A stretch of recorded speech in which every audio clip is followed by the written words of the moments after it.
আমার নবী সাহাবীদেরকে নিয়ে বসে আছেন মসজিদে নববী। এক মানুষ এসেছেন, ওই মানুষটাকে দেখে আমার নবী বলে, তোমরা কি জান্নাতি লোক দেখবা? বলে, ইয়া রাসূলুল্লাহ হ্যাঁ। বলে, ওই মানুষটার দিকে তাকাও, এটা জান্নাতি মানুষ। সাহাবীরা তাকিয়ে আছেন। দ্বিতীয় দিন আমার নবী আবার মসজিদে নববীর মধ্যে বসেছেন, সাহাবীরা সামনে। আমার নবী আবার বললেন, ও আমার সাহাবীরা, তোমরা কি জান্নাতি লোক দেখতে চাও? বলে, ইয়া রাসূলুল্লাহ হ্যাঁ দেখতে চাই।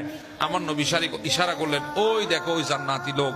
সাহাবীরা বলে, আবারও সেই মানুষকে আমার নবী ইশারা করে জান্নাতি লোক বলে আমাদেরকে পরিচয় করিয়ে দিয়েছে। তৃতীয় দিনে একই কাণ্ড।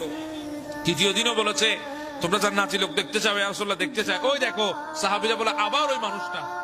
তো সাহাবীদের মধ্যে একজন বান্দার দিলে ইচ্ছা জেগেছে, আমার নবী 3 দিন ওই মানুষটাকে জান্নাতি বলেছেন, এমন কি আমল ওই মানুষটার ভেতরে আছে, আমাকে একটু দেখতে হবে। গোটা একটা রাত একটা দিন ওই মানুষটার সাথে একজন সাহাবী কাটিয়েছেন।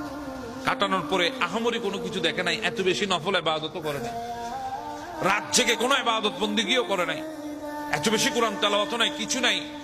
অর্থাৎ এমন কোন আশ্চর্য কোন আমল দেখে নাই যে আমলটার বিনিময়ে আল্লাহ নবী ওনাকে জান্নাতি বলে আখ্যায়িত করবে।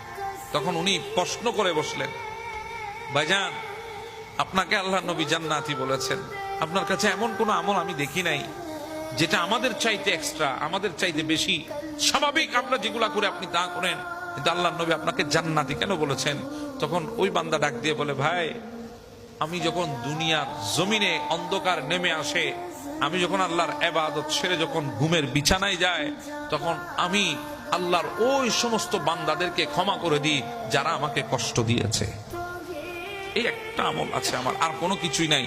আল্লাহ নবী ওই একটা আমলের কারণে আমাকে জান্নাতি বলেছেন। সুবহানাল্লাহ।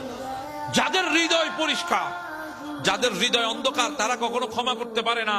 যাদের হৃদয় অন্ধকার, তাদের হৃদয় কখনো হিংসা মুক্ত থাকতে পারে না। একমাত্র যাদের হৃদয় পরিষ্কার, তাদের হৃদয়ে হিংসা থাকবে না। যাদের হৃদয় পরিষ্কার, তাদের হৃদয়ের ভেতরে কারো প্রতি কোনো দুশ্মনী থাকবে না। যাদের হৃদয় পরিষ্কার, তারাই একমাত্র মানুষকে ক্ষমা করতে পারবে। কথা বলেন ঠিক না? এজন্য হৃদয় পরিষ্কার করা দরকার। আমাদের আলেমরা বলে না, ও কলব পরিষ্কার করো। কলব কি করো? পরিষ্কার। কলব পরিষ্কার, এটা অনেক বড় কথা। এটা যাত্রার দ্বারা কলব পরিষ্কার হয় না। আজকে আমলের অভাব নাই, আমলগুলো কাজে আসছে না। কেন জানেন? কারণ আমাদের হৃদয়ের ভেতরে ময়লা আছে, আমাদের কলবের ভেতরে ময়লা আছে। যে যত বড় হোক না কেন, এরপর আমাদের কলবের ভেতরে বহুত পরিমাণ হলেও অহংকার আছে। আছে না নাই? আচ্ছা, আল্লাহ আমাদেরকে এগুলা থেকে হেফাজত করুন।